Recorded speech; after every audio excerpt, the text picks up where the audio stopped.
Thank you to all the amazing listeners out there. On behalf of the Reef podcast, don't forget to like, comment, and subscribe for future mentions on the new episodes. Have a great day.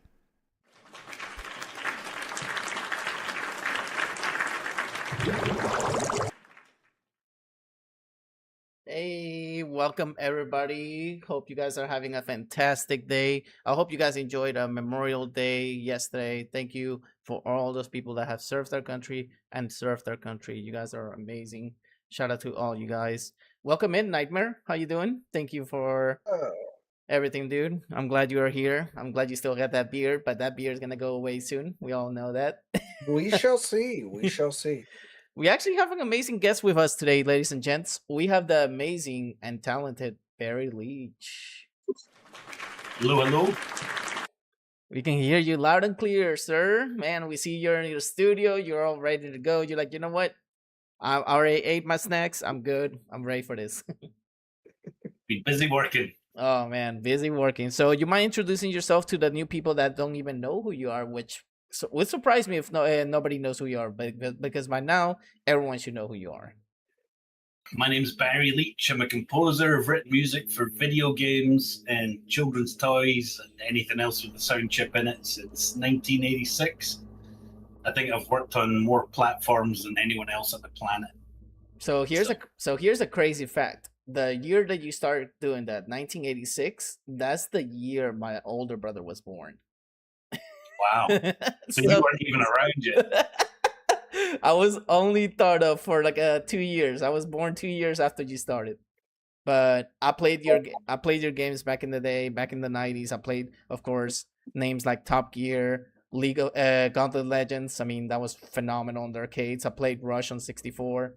Man, talk about top-notch racing games. I was always a fan of, like, you know, racing, and who could forget, like, you know, your synchronized like how did you come up with that? Like, you know, it was just like, what made you like say like, you know what, let me make music like this? Like what was the meaning behind that? Like what's behind the scenes? I don't know. I write music for whatever's put in front of me. I mean, we were talking about earlier. I did some music for a game called Life by You that got cancelled. You know, completely different style from racing music. You know, I've written stuff for full orchestras and for tiny toy chips that play beeps, everything in between. And so, what actually was like the biggest, joyful project that you worked on that you're like, oh my gosh, I'm enjoying doing this? Like, which one was like the most fun that you did? Probably something like the Ayrton Senna DLC for Horizon Chase Turbo. That was really satisfying because I know how special Brazilians hold Ayrton Senna to their heart. I mean, it was a real honor to get to do that one. Now, did you ever actually have you recently gone back to Brazil and they actually recognize you on the streets already? Like, oh yeah, you're him. I went to a RetroCon last year in Sao Paulo. Oh, and they actually had one of Ayrton Senna's racing cars in the venue. So I'm stood there in front of this racing car, you know, that he'd driven. You know, that was quite an emotional moment, you know, to just feel that connection, you know, being so close to stuff. But yeah, it was nuts, you know. I mean, I couldn't walk 3 feet without someone wanting an autograph or a selfie or something. Was the most awkward thing you had, like, you know, somebody actually come up to you and say, like, you know, like, has there been somebody that actually said, like, oh, I don't know who you are, or like, you know? No, but I did that recently. I was in the UK last week at an event, and there's a composer I've known for years, Mark Knight. He has written the music for a whole bunch of racing games, Grid, Colin McRae's Rally, and we've spent hours talking about stuff online. And I was going back into the bar to get a drink, and someone shouts, "Barry, Barry!" And so I go over there to talk to see who it was, and I kind of recognized him, but I just couldn't put a name to his face. And I'm like, all right, I'm staring at him. I'm like, all right, I give in. You're going to have to tell me what your name is because I'm just drawing a blank here. I've known this guy for 20-odd years. Oh, my Lord. Well, we hope you don't forget us because, I mean, this is actually our third interview that we had with you. And we always love having you here because it's always fun to have a good conversation when you have somebody that's actually down to earth and like polite with everybody.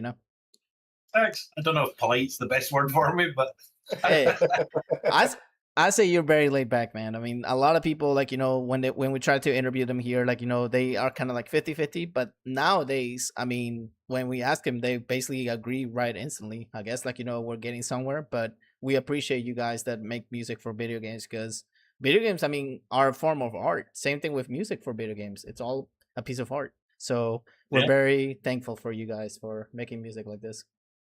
Oh, thanks. Thanks for playing the games. It's good to know that someone listens to the music. Yeah.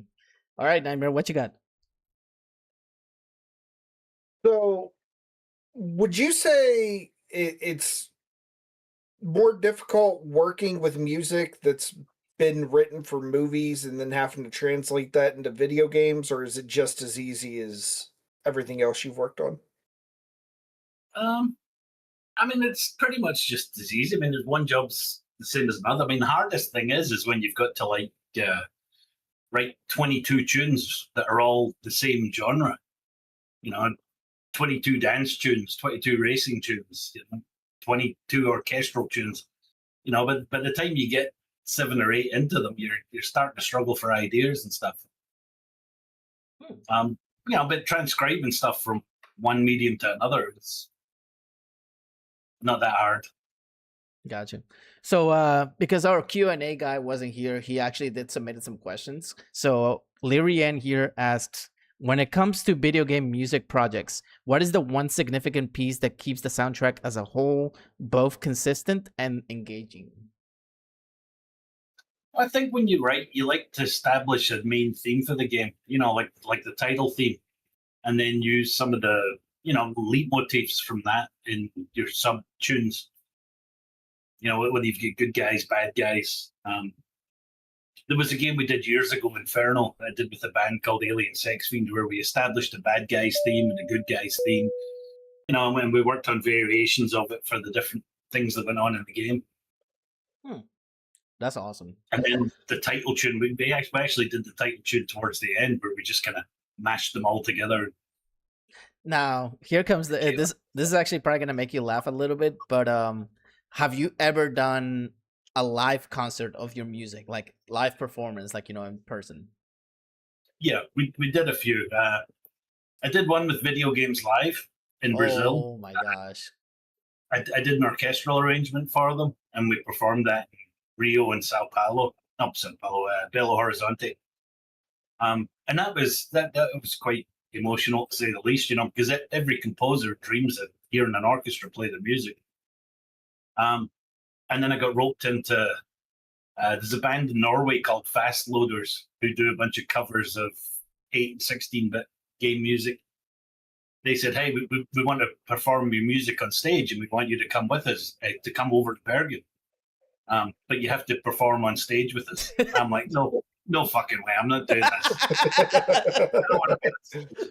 And they said, no, you have to be on stage with us. It's what we do. I was like, I wanted to go to Norway. I thought it would sound like a cool event and stuff. So I ended up getting roped into that. And I'm not a performer. I can't play.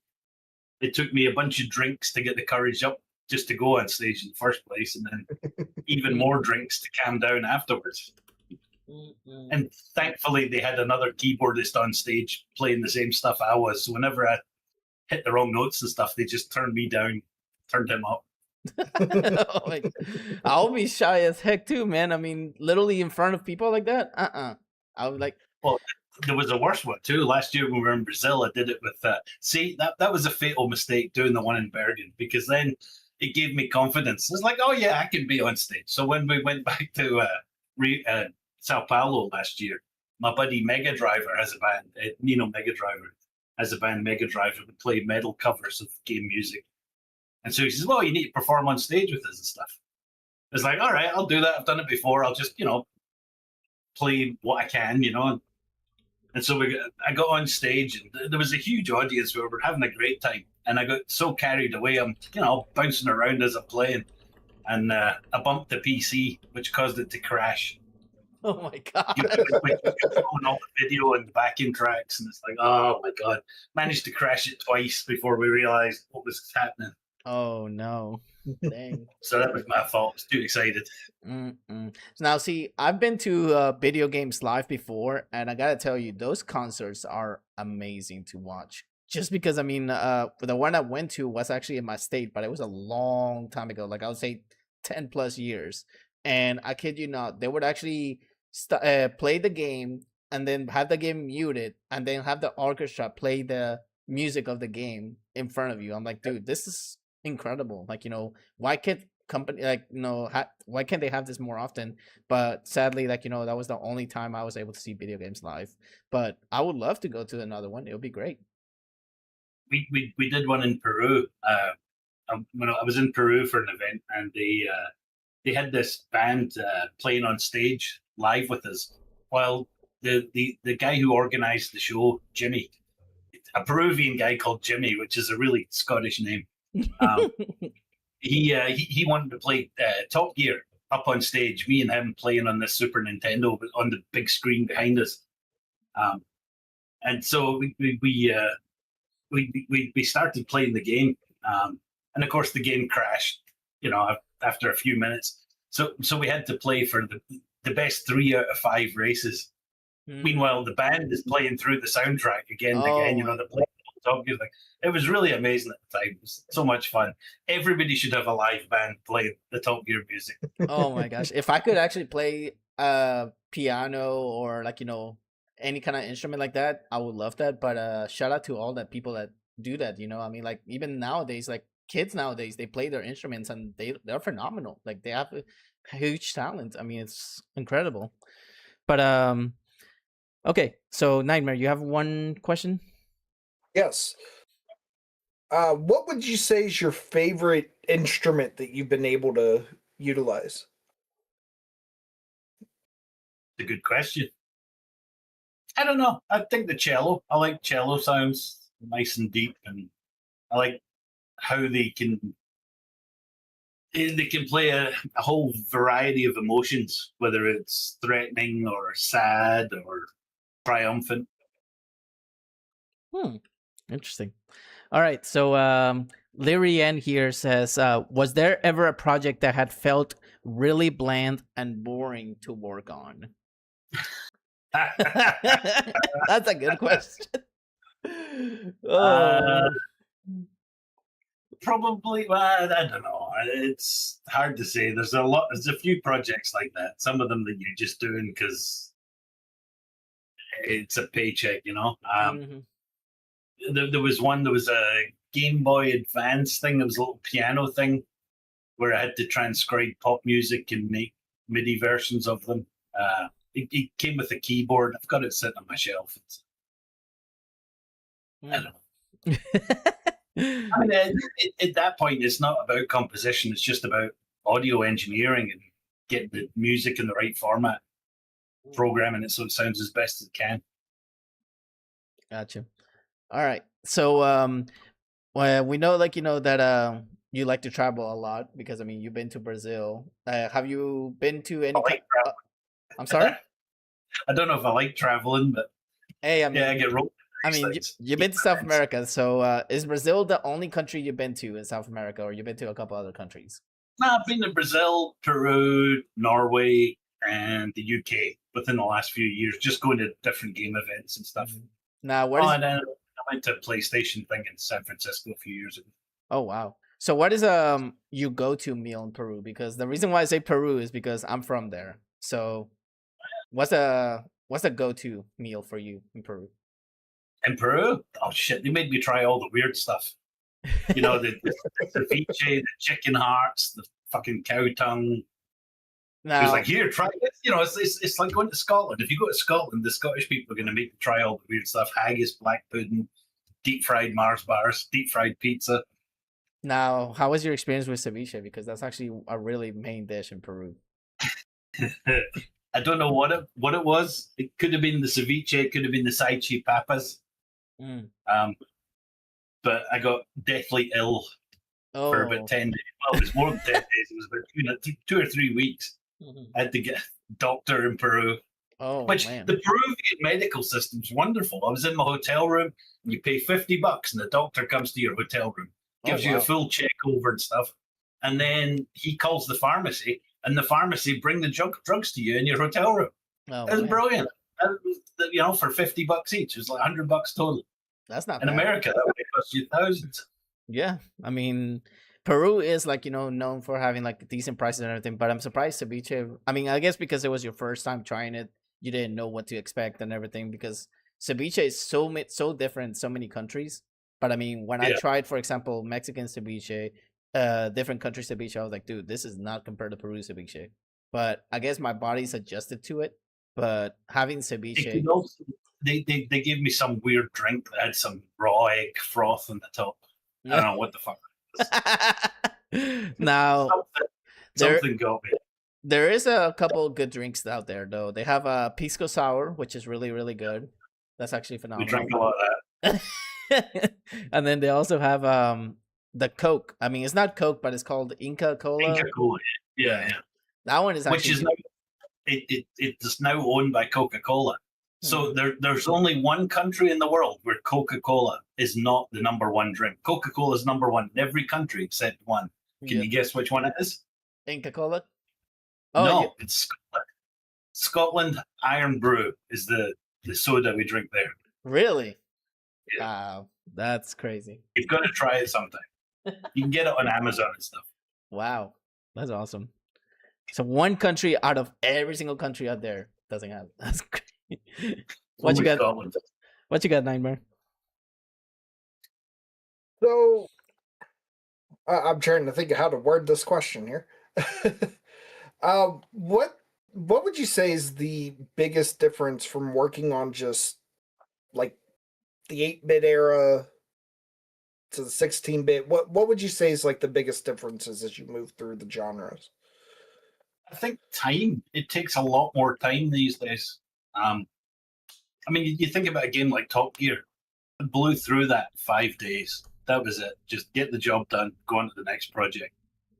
And with a game like Horizon Chase Turbo, I think I spent more than a week just looking for the right sounds.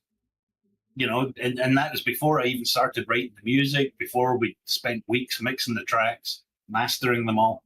I mean, all those processes now take more time because it's not just a piece of chip music, it's a full piece of, CD music. We think 20, 30 years ago, if you wanted a piece of music recorded, you had to have a bunch of friends that could play the instruments. You had to rent a recording studio, go in, play stuff endlessly till you get good takes of it all. And then somebody else would mix, master, engineer it all. And that's where we are today. You end up, one guy doing all that stuff. So it takes a lot more time. Right. Lyrian here says, for newer people entering the game designing atmosphere, specifically for music, what's the key takeaway for when you first started out? Don't do it for free. You're not doing yourself any favors or anybody else. Because then what happens is that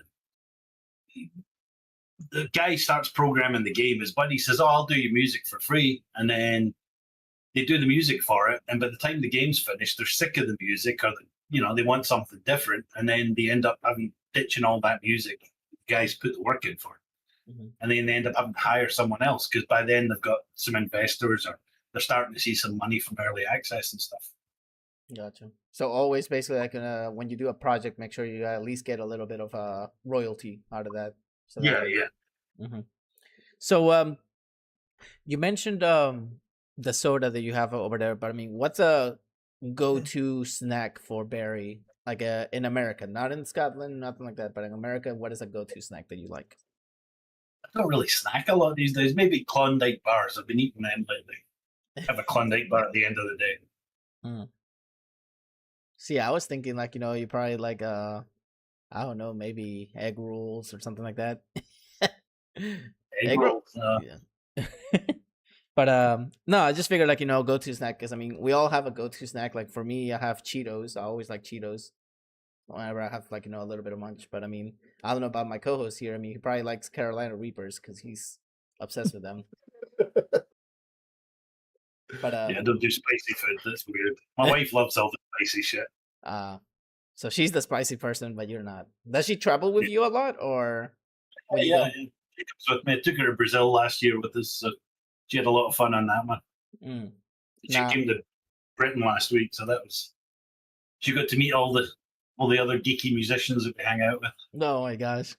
Now, has she ever embarrassed you in public? Like say like, oh, this you should know something about Barry here.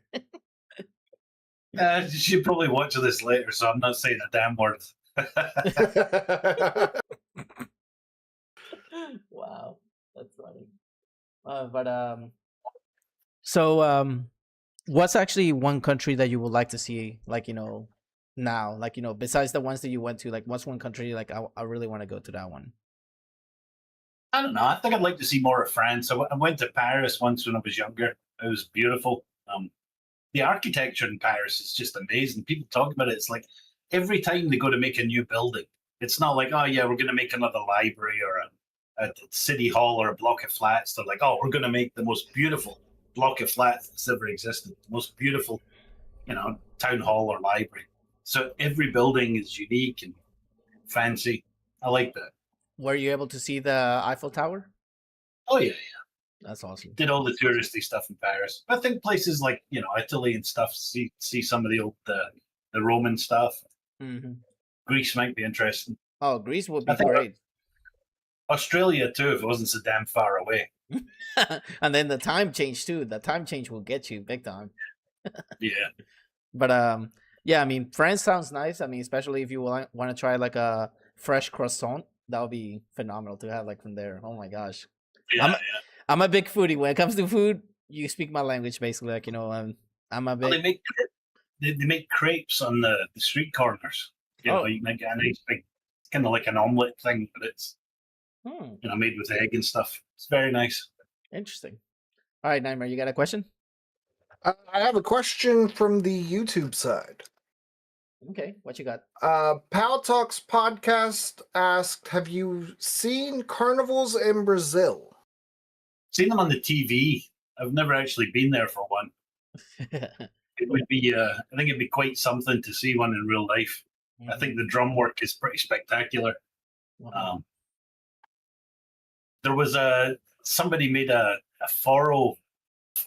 Foro is a style of music in Brazil that's popular, with accordion and stuff. And they did a foro version of the Top Gear music where they sang these lyrics over it.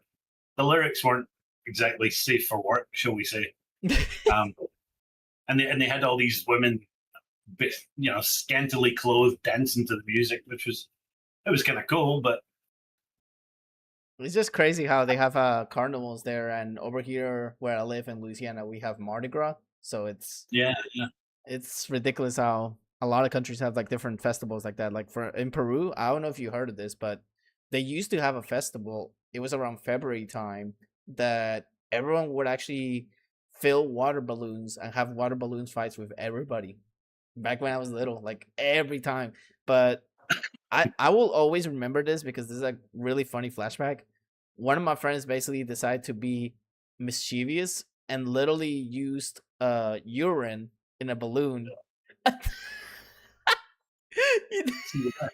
would get you punched in the face. Oh no, he threw it, and as soon as he threw it from the roof of the complex where we were at, he literally went running and hide. I was like, yeah, you better hide because you're the fact that it hit the guy and the pet at the same time. I was like, oh no, you get caught with this, you're in trouble. Like, why would you ruin the day like that? I mean, it's supposed to be water balloons, not something else. Yeah, it's great. All right, so we got another question here from Larry N as well. He says, is there any outside influence for more general forms of music that you always cite as inspirations? I mean, I've used lots of ideas from Sisters of Mercy songs over the years, but not so much lately. That's something I try and avoid these days. I think 20, 30 years ago, video games were such a small thing that, people didn't care if you ripped off a full piece of music and put it in a video game. There's examples where people took Jean-Michel Jarre and was it the War of the Worlds, Jeff Wayne, things like that, and just put them in a game. These days, there's too many lawyers for things like that. I see we got a guest here on the podcast too, huh?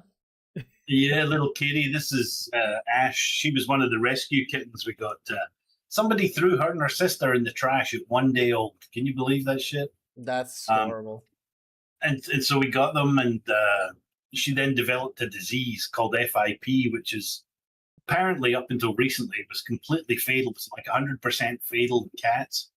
So we got this kitten that was apparently definitely going to die, but there was a new drug available, but it wasn't available legally in the United States yet. The FDA hadn't approved it.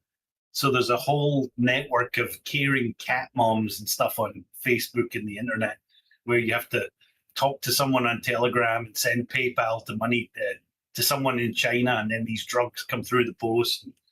You have to inject the cat for 84 days. So this poor little girl got injections for 84 days. Oh, she survived. Yeah, I mean, she looks really healthy too. Yeah, she's a pain in the ass. But you can tell you definitely feed her though. Oh yeah. That's awesome though. I mean, that's one thing I don't get about people nowadays is like if you're getting a pet, I mean, at least keep the pet. But I mean, if you don't like it, put it for adoption or something. Don't just throw it like, and think like, oh yeah, it's just a piece of paper that I can just throw away. No, don't do that. Like if people are listening in, don't ever do that with your pets, because your pets are actually matter. I mean, they're actually animals that actually care about us, and they just want to feel loved and feel appreciated, just like any other people. And get fed, more importantly. Absolutely. But okay, so Nightmare, you had another question? Yes, I have a question. With the orchestra music, have you written pieces strictly for orchestra for them to play, or have you written strictly for video game orchestra? Strictly for video game orchestra. I mean, well, both really. I mean, when you say video game orchestra, you mean doing an arrangement with orchestral libraries and stuff. Right. Yeah. I've done a lot of that. I mean, writing for a real orchestra was more challenging, just because you need to know how many brass players there are, how many oboe players there are, things like that. Otherwise, you end up doing what I did and expecting there to be 59 brass players on stage. There wasn't. So we have to change the arrangement a bit so there isn't that many pieces for them. Yeah, it's definitely more challenging doing real orchestra. There's so many instruments in it. And if you forget to put in an oboe piece, the oboe player sat there the whole time going, oh, God, I wish there was just a little bit for me to play. Oh my gosh. Now, do you plan on actually doing this till, like, do you still have like a few years left of composing music, or you think you still can handle it like for a good while? Yeah, I'm going to keep going as long as I can. I mean, it's I don't know, I've thought about retirement. It's like, what am I going to do all day? I mean, go fucking walk on the beach or something? That sounds boring. I mean, I like my job. I like writing music. There's nothing more fun than writing a nice, fast-paced piece of music, getting excited about it, jumping about the studio. Gotcha. You know what's crazy? My ringtone, whenever people call me, is actually one of the Top Gear soundtracks. It's the San Francisco track. Oh, nice. Yeah. So whenever people call me, I'm like, oh, there it goes. It just rings on. It's 8-bit too. It's the 8-bit version, not the 16-bit. Yeah. Sweet. Absolutely. So apparently, I think we have another question on YouTube, if I see correctly, Nightmare. Yes. Pal Talks Podcast asked, any new projects you have coming up? Yeah, I've got two at the moment. One is Dominus Gladiatus, which is a gladiator management game.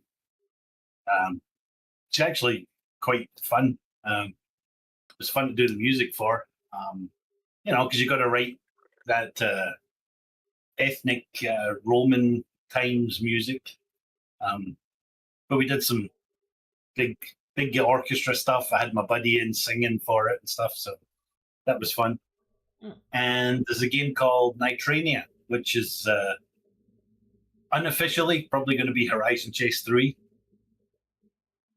Because, Epic aren't doing anything with Horizon Chase after Horizon Chase 2, so they've got Fortnite to play with. They need to make it crossplay. If they make it crossplay, they will get a lot of people to actually buy it. I tell you that much right now.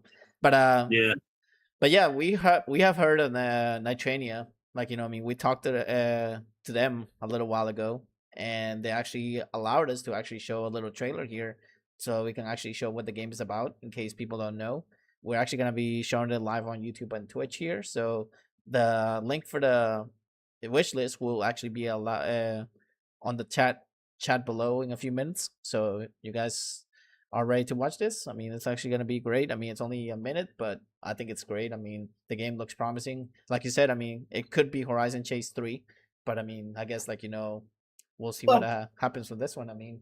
Hopefully it goes well. It was actually an interesting thing to write this piece of music for it, because I wanted to reference Top Gear, I wanted to reference Horizon Chase, Rush, all those games that I've worked on. Yeah, so it was, and it had to be a catchy melody, I had to have the arpeggios and stuff. So I there's a lot of history to this piece of music. Anyway, see what you think. Now, here's a funny question before we start the trailer. Is there gonna be any remakes or remasters of old Top Gear tracks on that game? Can't say for sure yet. We'll see. You can't say it. He's like, classified. It's classified. I've only written 3 tunes for it so far, and this one. So the piece we used in the trailer, there's actually 2 versions, and one of them starts off. It's got a longer intro for it. It's probably going to be for the demo version or for the intro for the game, where it references a lot more of the historical stuff. It's got little bits of Top Gear and stuff in there. So, yeah, but it was all cut out of this piece for the trailer. It was short, it was only a minute. I still remember playing Horizon Chase, and I heard your track. There was a hidden track. I was like, oh my gosh, he just sneaked that one in, out of nowhere. But I was happy to hear it. I was like, oh my gosh, I feel like I'm back in my old young days when I was playing Top Gear every day. This is actually a true fact that you're gonna laugh. I played a lot of Nintendo with my dad, and if my dad would see me play second on Top Gear in one racetrack, I kid you not, he will reset my game and say start over. Expecting so much of you from a young age. Exactly. Even when I try to write the password, he's like, what are you doing? He would grab my paper, crumble it up, and throw it away and be like, nah, no passwords. You have to beat it all in one sitting. Sadistic. That's funny. But anyways, guys, we're about to show the trailer. I believe we have one last question from Lee Rian on the chat on Twitch. So, yes. Nightmare? From Lee Rian, are there any B-sides or unused tracks in your career that you ever wanted to be in a separate project or want to use for a separate project? Yeah, there's a few of those. So I usually just stick them up on my Bandcamp page. For Horizon Chase 2, there was a couple of pieces that didn't make it into the game that we were gonna have levels for them, or there was an Italian tune that got rejected that I ended up having to write a whole new piece for. But I preferred the one that I'd written. And also in the Ayrton Senna DLC, I had used a piece of music that I'd written for a kid's toy that they didn't like, that I then made into a happy menu tune, I think. I think that's right. Speaking of Ayrton Senna and everything, dude, I forgot to tell you, Barry, I'm 1 trophy away from platinuming Horizon Chase Turbo 1. I platinum 2 already, which is kind of funny, but one trophy, and the 1 trophy that I have is the tournaments that you have to place first on every single one. That's challenging. That's super challenging. I think honestly, Horizon Chase Turbo 1 was more challenging than 2. Yeah, I think that the second one was aimed at a wider market. So, but I mean, wasn't so much hard for gamers. I myself got the Horizon Chase Turbo on mobile at first because it came out on mobile first, and then I got it on PC, and then I finally got it on PlayStation. So I have 3 versions of Horizon Chase 2. Wow. Yeah. Well, I hope you get that many versions of Nitrania. Hey, I mean, if Netrania comes to it's coming out, it's wishlist on Steam right now. But if it comes on console, you best believe I'm gonna get it on console, no questions. Yeah, the plan is to do PC first, and then hopefully it'll be successful enough where we can do the other platforms. I say he probably is gonna, if I had to guess, Netrania is probably gonna do Switch, because Switch 2 is easier to port, and then after that, see how it does, and if it does well, they're probably gonna move it to PlayStation and Xbox.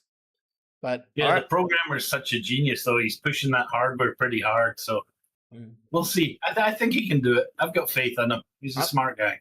I mean, like I said earlier, the fact that he has done all this himself with no other people, it's incredible. I mean, I already give him props for that, because I mean, the draw distance. I mean, you can see so far, and you can see the road going down into the valley and then up the other side. What I like is the whole dynamic weather that he added. That's incredible for just him to do it, because I know Horizon had that, but I mean, the fact that he's doing that himself, and you can see the transition between weathers, great. It's great to see. But all right, let's go ahead and see this trailer, guys. We'll be back after this little advertisement. I hope you guys enjoy it. I'll be posting the link for you all so y'all can wish list it after the trailer. So sit back and enjoy this piece of artwork.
All right, that was Neutrinia. My gosh, dude. Just seeing the effects, like the special effects in the background and everything moving so fast, it's phenomenal. And it really has that Horizon Chase vibe.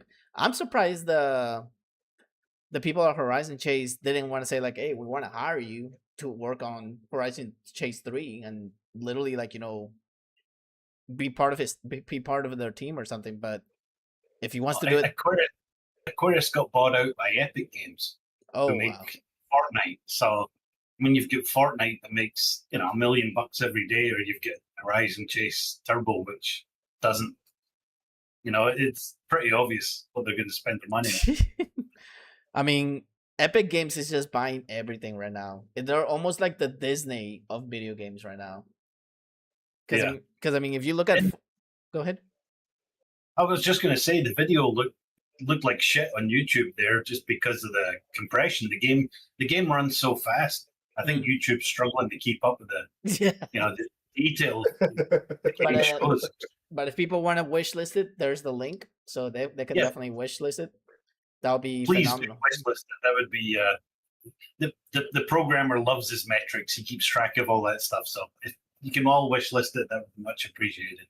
Absolutely. I mean, we're definitely gonna check it out for sure, and we're actually gonna, not right now, but I told him that in the future we would love to interview him, because I would like to sit down with him and talk to him, because he did it all himself and it's just incredible. And of course I'm gonna get it for sure, and it might be more than one time. If you look at the screenshots, I mean, I wish I could show them here, but my goodness, it looks phenomenal. It looks like really well, very, very colorful. I mean, a lot of people nowadays, they love colorful games. So games like this, and then you can even see the driver on the cars. So that shows something. I mean, Horizon didn't even do that, I believe, right? I mean, they only showed the whenever you were driving that outrun car, the one that didn't have a top on, you could see the driver there. But I mean, besides that, you could never see the person inside the car. So that's And that's something you have to be very careful of. The cars you use, like if you want a car that looks like a Porsche, well, as soon as you make it look like a Porsche are going to sue you for using the image of the car unlicensed. mm-hmm. So you have to either have to pay tens of thousands of dollars to license each individual car, Mm-hmm. or you have to make cars that don't look like real cars, which is kind of frustrating. What really frustrated me about Turbo 1 was I was excited to get the Batmobile. That thing, that thing cannot turn for shit. I was like, damn, this thing is fast, but I could not turn with this thing. But overall, I mean, those games were always fun. I really enjoyed myself playing those. I'm still hunting for that platinum. I'm gonna get it eventually. But I'm sure you will. All right, Nightmare, what you think of that game? Like, you have any questions about it? No questions. I'm excited to see how it works. And it plays just like Horizon Chase. I mean, it's very good, like Top Gear, Lotus, all those games. Mm-hmm. I mean, he even stated on the description saying that it's like a 90s arcade racing type game. So I mean, hopefully, like, I don't want to wish bad luck or anything like that, but I mean, I hope Epic Games doesn't come to him like, hey, you're doing something like us, what are you doing here, or something like that. No, I can't see them being that bothered about it. Yeah, it'll be great. Not, if it looked like Fortnite, then I'm sure they'd have something to say about it. that would be something, like they'll be like, no. But I'm just glad that they own those games after the DLC came out, because if they were still making stuff for it, Epic Games would like microtransaction those games like nonstop. But the fact that they bought it after the games were already the DLC out, it's fine, because I personally don't like micros. I like games that literally you play the game, you earn currency in the game, and then you can use that to get stuff. I'm used to those type of games. But yeah, I don't get this pay to win bullshit that they put in games these days. So like I want to buy the game and play the damn thing. I'm not going to pay extra to get a booster pack or something stupid. Like, okay, like I like what Horizon did. Like Horizon Chase 1 and 2. 1 mostly. I saw like that you win certain tournaments, you unlock a car. That's how it's supposed to be. A lot of games are supposed to be like that. Like, oh, you grinded so long, you did this, you unlock that. But I mean, but nowadays everything is like, oh, there's a paid wall behind this. I'm like, dude, no, I don't like that. But no, good.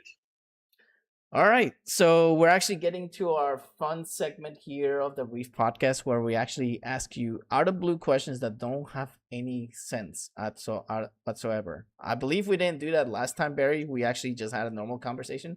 But if I had to ask, like, one silly question would be, would you rather be invisible or breathe underwater? Probably invisible. Do you get to change back? I mean, yeah, you can. If you're invisible all the time, that would suck. But you get to scare people though. Yeah. It's like, you're playing my game. What are you doing? All right, Nightmare, what you got? You mentioned pizza earlier, so would you rather have deep fried pizza or deep fried wings? Ooh, deep fried pizza. Interesting. It's a Scottish delicacy. What can I say? We also do deep fried Mars bars, Snickers bars, whatever you guys call them. All right. Lyrian here says, an alien race from science fiction that humanity does not have a chance against. That'd be H.R. Geiger's Aliens.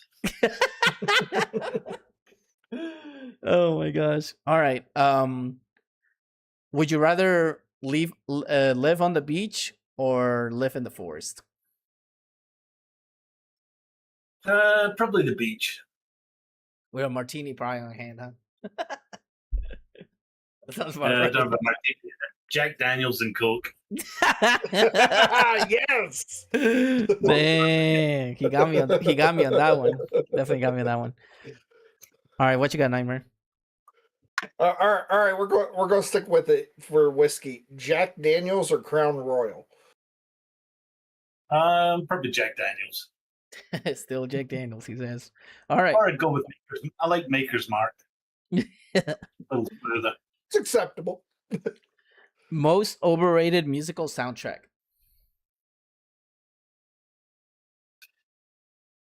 Jaws. Oh, Jaws. Mm. I don't know. Jaws is good. It creates sort of drama and atmosphere. It's a lot to be said for minimalism. Interesting. All right. 70s or 80s? 80s. Can't be a good synthesizer. I agree with that, actually. And remember at the time, well, you won't remember because you weren't born. Hey, I was not born, but I enjoyed that music, okay? When synthesizers came out, people were like, oh my God, this is the end of the music industry. We'll not need people to play instruments anymore. I mean, nowadays... And here we are 20 years later. Ask AI to play stuff and make it up for you. I mean, everything is going AI, which is really scary. I mean, that was my next question. I was gonna ask, like, would you adapt to AI, or would you refuse AI if you could? I don't know. I mean, come up with some interesting angles to do stuff like if I want to remix the Top Gear music. I've seen other people tag me in these videos when they make an AI remix of Top Gear or something, and it's really kind of interesting to hear how AI approaches it sometimes. Some of them are just shitty stuff, shitty remixes, but some of them are really quite interesting to the point where it's made me think, well, I wouldn't have done that, but now after hearing it, I can appreciate how creative it is. All right, Pixel here has a question. He says, Star Wars or Star Trek? My dad's a big Trekkie. He loves the first couple of seasons of Star Trek. He watches those on loop. But the later ones, I'll get a bit too much. Same with Star Wars. I mean, since Disney bought it, it's like, who the fuck's this now? Where are we? Why do we care about it? The only one I cared about from Disney was the last one. The last one was okay. Like, it wasn't as good as the other old ones. But I mean, I'm saying, like, bringing all the Jedis together and all stuff, that was the great touch. Yeah, but at the same time, it's like, come on, guys, you're milking it. It's like The Office. Do you ever watch the British season of The Office? Oh gosh, I remember The Office. I haven't watched the new season yet, but is it? No, the British version, because the US version was based on a British show. The British one did 2 seasons and a Christmas special, a finale. Okay. And that was it. It was done. They told the story. It was great. But the American version went on for like 10, 12, whatever it was, seasons. Where, it's just like, you guys could have ended this, 8 seasons ago and it would have been fantastic. Some shows, I mean, they should run like at least 1 or 2 seasons. Like, I mean, don't overextend it. Like, same with movies. I mean, when you have like, the first movie, amazing. Like, first thing seeing it. After you start getting sequels, that's when it's like, okay, this is starting to get boring. But one franchise that I kid you not that I've been enjoying, even though they have been having so many of those, is the Sonic franchise. The Sonic movies, they still have a decent story that they're telling with those. I mean, I enjoyed those personally. I haven't watched those. Sorry. All right. Arcade game that is so bad it would be destroyed if you own it. Probably Hard Driving. Remember that? That was frustrating. Which one? Hard Driving. I never played that, actually. You never played Hard Driving? It was so. It was It had a loop-the-loop thing, didn't it? And I don't think it was really that almost got a crowbar a couple times. Oh my gosh! All right. Or Dragon's Lair. Fucking Dragon's Lair. 3 seconds, you have to move your joystick in one of 8 directions, and if you choose the wrong one, you just lost your money. Start again. If you got offered to do soundtrack for a AAA game and an indie game, which one would you choose and why? Probably depends on creative control. There's a lot to be said. I mean, when you go to work for an indie team, they're like, yeah, right. There's this good difference here between Horizon Chase 1 and Horizon Chase 2. Horizon Chase 1, I had creative control. I could write whatever I wanted. And they were super excited. I think I wrote much better music for that than I did for Horizon Chase 2. Because Horizon Chase 2, they put it under the purview of the art director. And the whole team, they had asked the whole team, find some pieces of music that you like for the game. And they could only agree on one piece of music for the whole game.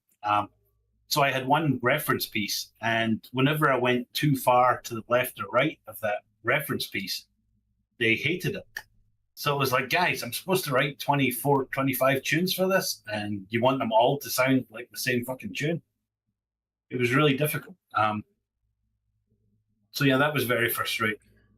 So there's a lot to be said. And it's not like I don't know what I'm fucking doing. I've been doing this for 30 odd years. Let me write a soundtrack that suits your game. Mm-hmm. I'm not going to write some fucking polka music for a shoot 'em up or something, or for a first-person shooter. Mm-hmm. I mean, I'm going to write something. I mean, when you have the same kind of tune, I mean, people get bored of it and they basically turn it off and they say like, hey, I don't like this. Yeah, I think for Horizon Chase 2, the ones that I got most excited about were the theme pieces for like the Wild West, the Brazilian piece, the Italian piece, the Moroccan piece. All the ones that were tied geographically to a specific area, because then you could they let me get away from that reference track, mm-hmm. even though I kept some elements in to keep them happy. Mm-hmm. And looks like we got a question from Pixel Nightmare. Yes. To go with something Scottish, what do you think of the series Still Game? Still Game is one of the best TV shows ever made, and it should be mandatory viewing for people. So you recommend it? Absolutely, it's fantastic. One of the best shows you'll ever watch. I mean, if you like some things like Faulty Towers and stuff, it's just that British comedy thing. Yeah, definitely worth watching. Gotcha. All right, Nightmare, you got one more question probably, and I have my final question of the day. Yes, I have the final question that I ask. So you're in the woods, and you come to a fork in the road. Both paths lead you to the same place. Would you go down the path with one bear-sized goose, or the path with 100 goose-sized bears? One with goose-sized bears. Yeah. Because you can just kick them out the way. So you get a goose-sized bear. That's what you said. Yeah.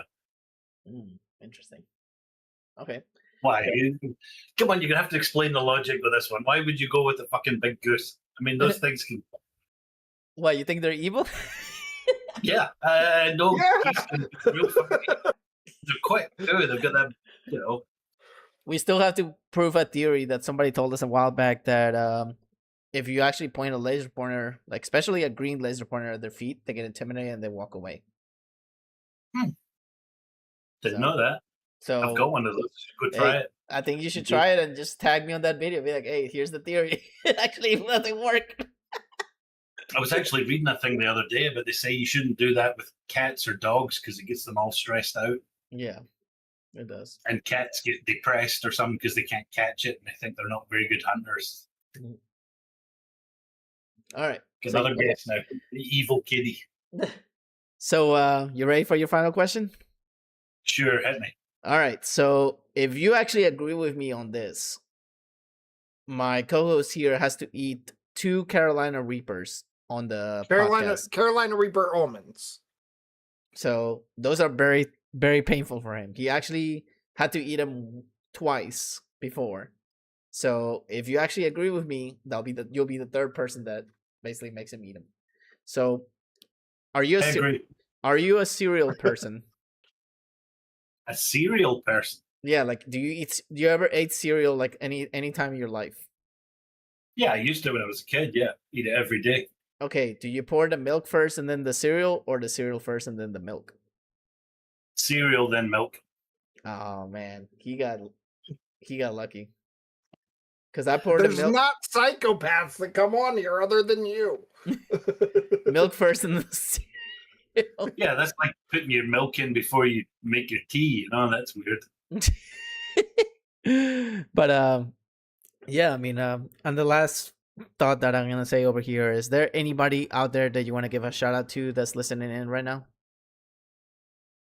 All the other composers, the guys on the Immortal crew, not Immortal, Encore guys. We've been doing we did a few albums, Encore 64, 64 Part 2, Amiga. These are retro remixes of retro video games. You know, some we're all passionate about, and we've been doing remixes of those. You can go listen to them on Amiga Remix or remix.kwed.org. Yeah, those guys, all the guys I saw in Britain last week. And, of course, Dan, the Nitrania programmer. I'm excited for that game. I really am. That's gonna be fun to play. I mean, I hope he continues that passion on that one, because I don't want to see somebody fail. When they actually put so much work on it. Yeah, I think he's learning. We got a game tester involved with him, so he can. Because an important part of the game is the progression in the game. You have to feel like you're getting somewhere the more you play it. Mm-hmm. And I think when you're a solo dev, you just keep making the game harder and harder the more you play it. You know, because they become the best in the world at playing these games because they play it every day. So getting Dan to understand that the game is really hard. You need to make it a little easier to start with, then make it harder as you progress. I think he's coming around to that. Yeah. So I just posted the link on the chat below, so people can, like, the new people that came in, so they can wishlist it. Before we actually finish the podcast, though, I do want to show that trailer one more time. It may be choppy, guys, but that's because it's so fast paced that YouTube, really, can handle it because it's too fast. But definitely wishlisted, guys. I mean, it's actually a phenomenal game if you like racing retro 90s arcade style games. Phenomenal. It's going to be on Steam at first. Maybe later it's going to be available on other platforms. And I do want to ask Barry, if the game actually does come out, will you actually be doing another vinyl or CD for it, since it's going to have your music? Yeah, I think so. I mean, if it gets enough support, we'll probably do something like that. Maybe do a Kickstarter for the vinyl stuff. Dude. Vinyl is one of those weird things. It costs as much. Like if you want 100 vinyl printed, the cost per vinyl is about 100. If you're doing a double album and stuff, it's very expensive. It's like you have to sell it like $100 per album. But if you get 10,000 of them, well, it becomes like $10. But then you've got a garage full of. So over here the Frozen Box says that as soon as that game comes out, he's definitely gonna live stream it. Oh, nice. Yeah. So, ladies and gents, I'm gonna show you this trailer. Thank you again, Barry, for being with us today. We greatly appreciate you. It's always fun to talk to you, and definitely send me when you do a vinyl Kickstarter, so that way we can actually post it here, so that way people can contribute to that, because we love to support you. We love your work. So, you guys prefer vinyl or CD? Because I did CDs for Horizon Chase 2, and it was it was a struggle to sell them. Over time, I think. Now, I mean, if you're at an event, I think it's a lot easier to sell these things. Were you able to sell more vinyls or CDs? Well, the vinyls were all handled by a record company that since went broke. So I don't know how well they did on them. I gotcha. But definitely, if you ever see any conventions in Louisiana, definitely hit him up, because I would love to go meet you and actually, get a couple things signed and everything. It'll be great. Sure. Yeah, there's one coming up in Cleveland I was thinking of going to later this year, so we'll see. If I'm not mistaken, Nightmare, you live around that area, right? Which area? Sorry, I was double checking all the chats. Cleveland. I'm about 4 hours south. Dang. I am on the I'm opposite 3 hours side. west. I'm 3 hours west, so. Gotcha. All right. Well, let's go ahead and show this trailer. Thank you again, Barry. I hope you have a wonderful day. Enjoy, working on more music. Definitely let me know when you hear any more words on Nitrania, because I would love to share more info about it. Sure, will do. All right, guys, here's that trailer one last time. Hope you guys have a great one, and we'll see you on the next one.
Today's episode was broadcast live on Twitch and YouTube. If you couldn't make it to the live segment, feel free to watch it on Spotify, Amazon Music, Apple Podcasts, and iHeart Radio. Links on the description below. See you next time.